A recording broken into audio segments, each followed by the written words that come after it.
Hi friends, welcome back to பசியும் ருசியும்.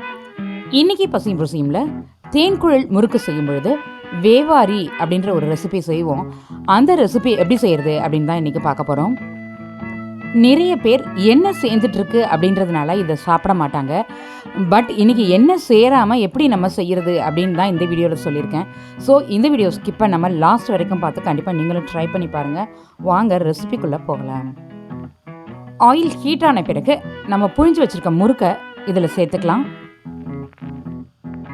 தேன்குழல் முறுக்கு ரெசிபி ஆல்ரெடி பசியும் ருசியும்ல இருக்குது, லிங்க் டிஸ்கிரிப்ஷனில் கொடுத்துருக்கேன், போய் பாருங்கள்.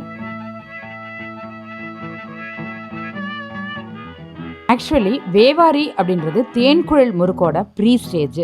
ஒரு 40% மட்டும் தேன்குழல் முறுக்கை ஃப்ரை பண்ணோன்னா சவு சவுன்னு சாஃப்டாக சூப்பராக இருக்கும். அதுதான் வேவாரி. 40% மட்டும் ஃப்ரை ஆனால் போதும்.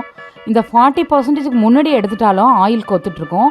இந்த 40% விட்டுட்டு தாண்டிட்டோம் அப்படின்னாலும் கொஞ்சம் நல்லா ஃப்ரை ஆகிடும்.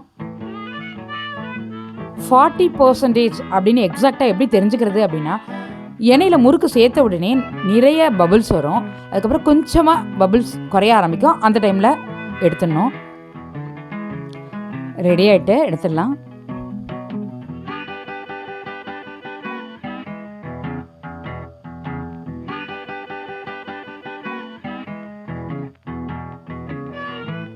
இப்போது டைரெக்டாக எண்ணெயிலே முறுக்கு புழிஞ்சிக்கலாம். நம்ம வேவாரி தான் எடுக்க போகிறோம் அப்படின்றதுனால ஷேப்பாக புழியணும்னு அவசியம் இல்லை.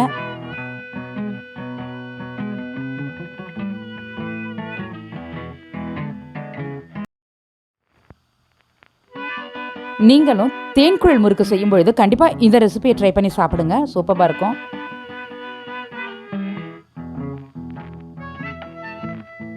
இந்த வீடியோ உங்களுக்கு பிடிச்சிருந்தா லைக் பண்ணுங்கள், ஷேர் பண்ணுங்கள். இந்த வீடியோவுக்கு கீழே உங்களுடைய கருத்துக்களை பதிவிட மறந்துடாதீங்க. வணக்கம்.